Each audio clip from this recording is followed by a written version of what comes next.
fat ng baboy. Yan yung fat ng baboy, guys. Taba-taba. Panggisa lang para ano siya, bumango ba. Mabango kasi pagkataba ng baboy na ganito.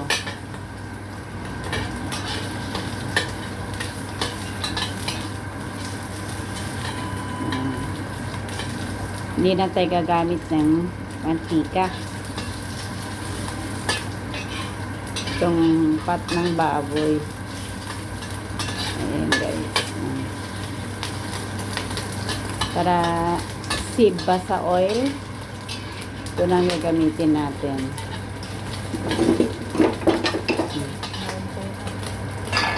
Ito.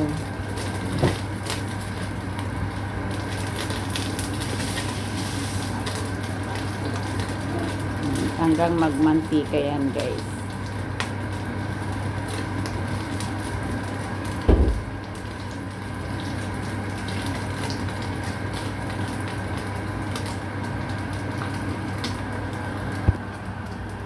So, ilalagay ko na rin yung laman.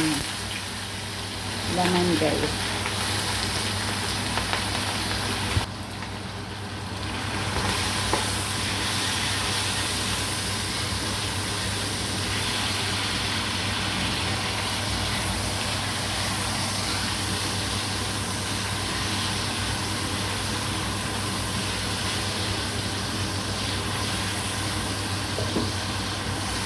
Ayan, ganito ko magluto ng adobo. Adobong baboy. Ayan, mabango kasi pagka umusok-usok na parang masunog-sunog siya, guys. Ayan. Lutuin lang natin yung baboy, karne ng baboy, kasi yung sitaw natin is luto na. Ayan. Luto na yung sitaw natin.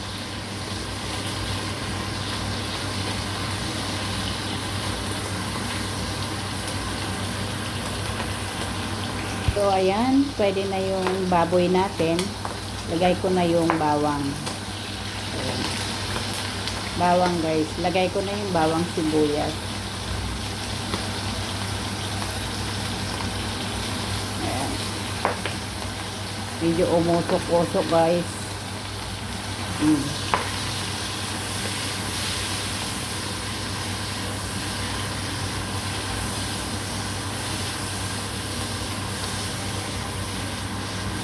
Hanggang lumabas yung amoy ng bawang tsaka sibuyas.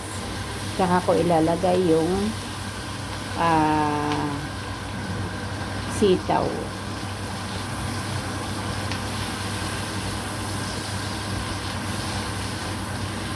Ayan, masarap siya, guys.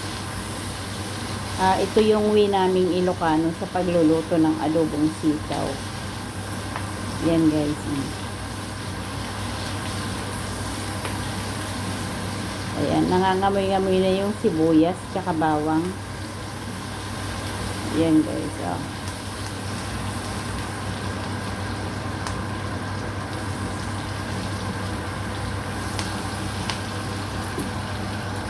Ngayon, ilagay ko na yung ayan, yung sitaw ko, guys. Sitaw. Ayan, pang 2 araw ng ulam to, guys. Napakadami. 2 lang kaming kakain. Medyo malikot yung aking kamay sa pagbibidyo.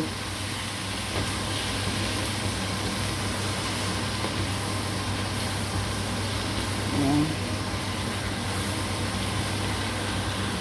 Lalagyan natin ng pampasarap. Ayan, una, lalagyan ko siya ng magic sarap.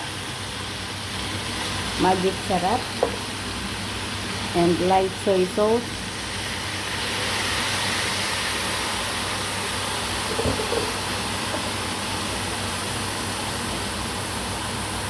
Asukal. Asukal yan. Haluin ko siya, guys. Hindi ko malagyan yung paminta. Lalagyan ko ito ng paminta, pero yung paminta namin kasi kailangan 2 ang kamay na maglalagay. Ayan, lutuin ko mong maigi bago ko lagyan ng suka.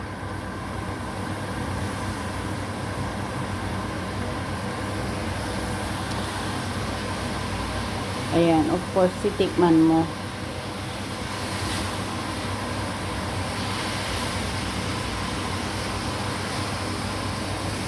Guys, lagyan ko pa siya ng paminta. Kakasuk. Ikapti sukanan, guys. Kasi adobo dato eh. Naman ko kaya't magyay ado nga suka. Dapat matikman ko lang na may suka. Okay na.